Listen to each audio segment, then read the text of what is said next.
है ये जो आधार और वोटर डेटा लिंक किया जा रहा है, क्या इससे डेमोक्रेसी सिक्योर होगी, लोकतंत्र की सुरक्षा होगी, या फिर यह निजता का उल्लंघन है? वीरेंद्र जी। ब्रजेश जी, एक बहुत इंटेलेक्चुअल बहस है और इस बात का असर पूरे देश पर है, क्योंकि हर व्यक्ति से जुड़ी हुई ये चीज़ है।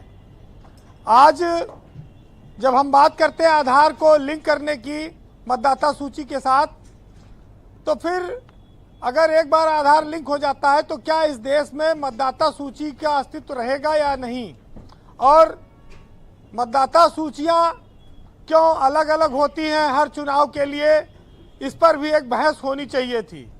इस पर अभी स्पष्टता नहीं आई है कि अगर हमारा आधार लिंक हो जाए मतदाता सूची से तो फिर मतदाता सूची में नाम देखा जाएगा या सीधे आधार कार्ड से हम वोट डाल सकेंगे।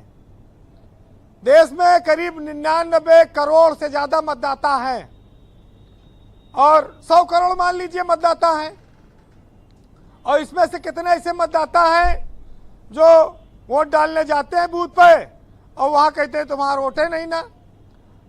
वोटर आईडी हमारे पास है और मतदाता पहचान पत्र के रूप में आधार कार्ड भी है, लेकिन सूची में नाम गायब है।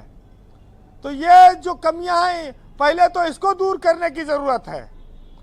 2015 के उस अभियान को फिर से शुरू करना है, यानी कि 10 साल बाद, और जिसमें 55 लाख लोगों का तेलंगाना और आंध्र प्रदेश में नाम कट गया था। वो शंका, उसको समाप्त करने के से पहले आश्वासन देना जरूरी है।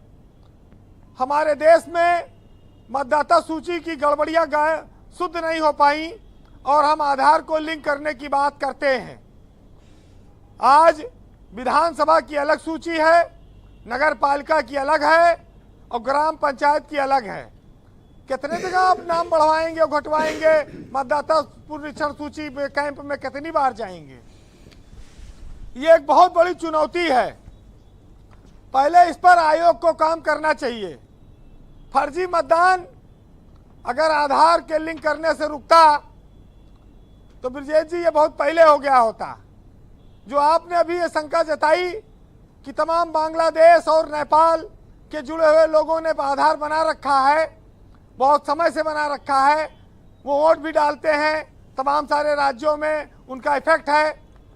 उन सब चीज़ों पर अभी काम कुछ हुआ ही नहीं है। लेकिन आज 78 साल बाद देश की आज़ादी की हम एक नई बात लेकर आए हैं। जिसका मतदाता सूची से नाम गायब हो जाता है उसका कैसे जोड़ेंगे? जिसका पहले था उसका कट जाता है, कितने दिन चक्कर लगाए? चुनाव आयोग इस पर चुप रहता है। अच्छा, एक महत्वपूर्ण बात और है कि मतदाता सूची में मतदान तो तब कह पाई हो जब पर्चा आपका कैंडिडेट भरेगा तब ना। या तो पर्चे नहीं भरे देते तो वोट किसको डालने जाओगे? तमाम छोटे छोटे मतदान में पर्चा फाड़ दिया जाता है, पर्चा लोग खरीद नहीं पाते हैं। उस पर चुनाव आयोग क्यों चुप रहता है? उस पर पहले उसको काम करना चाहिए कि हर आदमी को अगर आप स्वतंत्रता पूर्वक चुनाव लड़ने का अधिकार देते हैं तो वो मतदाता वो अपना पर्चा ऑनलाइन खरीद सके या ऑनलाइन पर्चा दाखिल कर सके। क्योंकि एक नई कहानी शुरू हो गई है कि आपने देखा होगा कई जगहों पर ऐसा हुआ है। और जो साइबर अपराधी वाली बात कही आपने, पूरा डाटा गोल कर दिए, पता नहीं कैसे इस पर कंट्रोल होगा, यह भी एक चुनौती रहेगी। ब्रजेश जी, हम लोग देखते रहे हैं कि पहले बूथ कैप्चरिंग की बहुत बड़ी चुनौती थी, उस पर काफी हद तक रोक लगाई गई, लेकिन फर्जी वोट पर आज भी पूरी तरह रोक नहीं लग पाई है। एक चाचा जी थे, वो गए पोलिंग बूथ पे वोट डालने, तो उन्होंने एजेंट से पूछा, भैया तुम्हारी चाची वोट डाल गई? तो पोलिंग एजेंट ने कहा, हाँ चाचा, चाची का वोट तो पड़ गया।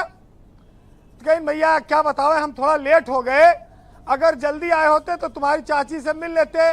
उनको मरे 15 साल हो गया, लेकिन हर बार वो वोट डालने चली आती हैं। मैं बहुत कोशिश करता हूं, लेकिन आज तक तुम्हारी चाची से मिल नहीं पाया। तो इस देश में बात कही वीरेंद्र जी ने, इस तरह के एक्चुअली बहुत बड़ा तंज है। देखिए बड़े फेमस रहे हैं।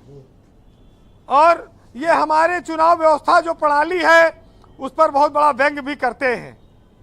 वैसे हम रोहिंग्या के नाम पर आसाम हो, बंगाल हो, बिहार हो, तमाम देशों में प्रदेशों में शोर मचाते हैं, लेकिन जब हम वन नेशन वन इलेक्शन की बात करते हैं तो सबसे पहले मतदाता सूची को एक होना चाहिए और उसके बाद बहुत सारी तकनीकी चीजें इसमें जुड़नी चाहिए। बहुत सारी बातें कहनी है, लेकिन जब कोई आवाज उठती है तो वो दूर तक जानी चाहिए और जो सच है वो बोला जाना चाहिए, क्योंकि सुधार की गुंजाइश हमेशा बनी रहती है। तो फिलहाल एक चीज बहुत साफ है ब्रजेश जी कि आज अदम गोडवी की कुछ पंक्तियां हैं, सुनिएगा। चुनाव आयोग कहीं कहीं इतना लाचार नजर आता है कि उसके ऊपर तमाम सारे व्यंग होने लगते हैं कई सारे चुनाव में, और चुनाव आयोग आज टेक्नोलॉजी और फर्जी मतदान रोकने के लिए एक आधार कार्ड से जोड़ने की बात लेकर आया है। तो उस पर सुनिएगा कि बूढ़ा बरगद साक्षी है और किस तरह से खो गई रामसूद की झोपड़ी सरपंच की चौपाल में, और घर के ठंडे चूल्हे पर अगर खाली पतीली है तो बताओ कैसे मैं लिख दूं कि धूप फागन की नशीली है और उलझ कर रह गई है जो फाइलों के जाल में, और गांव तलक वह रोशनी आएगी कितने साल में, और तुम्हारी फाइलों में गांव का मौसम गुलाबी है, मगर ये सब बातें झूठी हैं, ये सब बातें किताबी हैं। बहुत शुक्रिया वीरेंद्र जी, आपका बहुत शुक्रिया, धन्यवाद अपना फीडबैक, ऑब्जर्वेशन और ओपिनियन हम तक पहुंचाने के लिए। चाची वाली जो बात कही वीरेंद्र जी ने, एक्चुअली गांव गिरांव की ये सच्चाई है। ये तंज ज़रूर है, लेकिन ये हमारे डेमोक्रेटिक प्रोसेस पर भी एक बहुत बड़ा व्यंग है।